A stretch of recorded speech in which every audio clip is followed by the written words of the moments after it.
கோவை மேட்டுப்பாளையம் அருகே கஞ்சா போதையில் நடந்து சென்று கொண்டிருந்தவர் மீது இருசக்கர வாகனத்தை மோதிய இளைஞர் தட்டி கேட்டவர்களை அரிவாளால் வெட்டிய சம்பவம் அதிர்ச்சியை ஏற்படுத்தியுள்ளது. மேலும் விவரங்களை எமது செய்தியாளர் ஹரிதாஸ் வழங்க கேட்கலாம். ஹரிதாஸ், இந்த சம்பவத்தின் பின்னணி என முழு விவரங்களை பதிவு பண்ணுங்க. கோவை மேட்டுப்பாளையம் அருகே உள்ள சிறுமுகை ஆலங்கொம்பு பகுதியைச் சேர்ந்தவர் பிரசாத். இவர் நேற்று இரவு அவரது வீட்டிற்கு அந்த வழியாக நடந்து சென்று கொண்டிருந்துள்ளார். அப்பொழுது அந்த வழியாக இருசக்கர வாகனத்தில் வந்த வாலிபர் ஒருவர் இவர் மீது மோதியவாறு கீழே விழுந்துள்ளார். இதனைத் தொடர்ந்து சிறு லேசான காயங்களுடன் எந்திரித்து அந்த வாலிபரிடம் வாக்குவாதத்தில் ஈடுபட்ட பிரசாத் அப்போது அந்த தோசை என்ற வாலிபர் கஞ்சா போதையிலும் மது போதையிலும் இருந்துள்ளதாக தெரிகிறது. இதனைத் தொடர்ந்து இருவருக்குள்ளும் வாக்குவாதம் முற்றி கைகலப்பாக மாறியது. இதனைத் தொடர்ந்து பிரசாத் அந்த தோசா என்ற அந்த வாலிபரை அடித்துள்ளார். இதனால் ஆத்திரமடைந்த அந்த நபர் நேரடியாக வீட்டுக்கு சென்று மறைத்து வைத்திருந்த பயங்கர ஆயுதமான அரிவாளை எடுத்துக்கொண்டு வந்து அந்த பிரசாத் மீது தாக்குதல் ஈடுபட்டார். இந்த சூழ்நிலையில அங்கு பார்த்துக் கொண்டிருந்த பொதுமக்கள் சிலரும் அந்த தோசாவை தடுப்பதற்காக முற்பட்டனர். அப்போது அந்த பகுதியைச் சேர்ந்த ராஜேந்திரன், அசோக், பிரசாத் ஆகிய 3 பொதுமக்களுக்கும் பலத்த வெட்டுக்காயங்கள் ஏற்பட்டுள்ளது.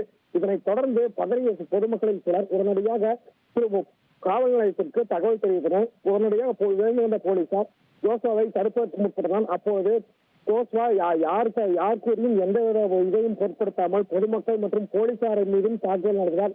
இதனால் ஆத்திரமடைந்த பொதுமக்கள் போலீசாரிடம் உடனடியாக அவரை கைது செய்ய வேண்டும் என்று கோரிக்கை முன்வைத்தனர். இந்த சூழ்நிலையில் போலீசாரையும் தாக்கிவிட்டு தற்போது ஜோஸ்வா தலைமறைவாகியுள்ளார். குறிப்பாக ஜோசாவின் சொந்த ஊர் நீலகிரி மாவட்டமாகும். எனவே போலீசார் தற்போது அவர் நீலகிரி மாவட்டம் சென்றிருக்கக்கூடும் என்ற ஒரு சந்தேகத்தின் அடிப்படையில் உடனடியாக நீலகிரி மாவட்ட போலீசாருக்கு தகவல் தெரிவித்தனர். இருந்தபோதும் தற்போது வரை ஜோசா எங்கு சென்றார் என்பது குறித்து தெரியவில்லை. அதாவது போலீசாரையே ஒரு கஞ்சா மதுபோதை ஆசாமி வெட்டிவிட்டு சென்ற சம்பவம் சிறுமுகை மற்றும் மேட்டுப்பாளையம் சுற்றுவட்டார பகுதியில் ஒரு பரபரப்பை ஏற்படுத்தியது. இதற்கு முக்கிய காரணம் என்றால் நேற்று தீபாவளி பண்டிகையாகும். தீபாவளி பண்டிகை விடுமுறை தினத்தில் போலீசார் குறைந்த ஆயுளாக இருப்பார்கள் என்று ஒரு கருத்து நிலை வரும் சூழ்நிலையில் போலீசார் தடுக்க முயற்சித்தும் அரிவாளால் வெட்டிவிட்டு தப்பியுடைய வாலிபரால் மேட்டுப்பாளையம் பகுதியில் ஒரு பரபரப்பு ஏற்பட்டுள்ளது. விவரங்களுக்கு நன்றி ஹரிதாஸ். 2,62,00,000 அதிகமான மக்களின் உள்ளங்களை வென்ற தந்தி டிவியின் டிஜிட்டல் தளங்கள்.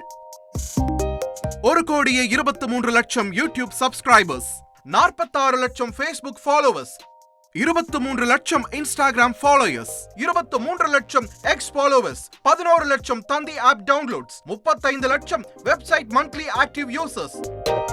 அசுரபலம் கொண்ட எங்கள் டிஜிட்டல் கரங்களில் உங்கள் விளம்பரங்களை சேர்க்க வாட்ஸ்அப் பண்ணுங்க. 8939888378. Email advttanditv@dttv.in.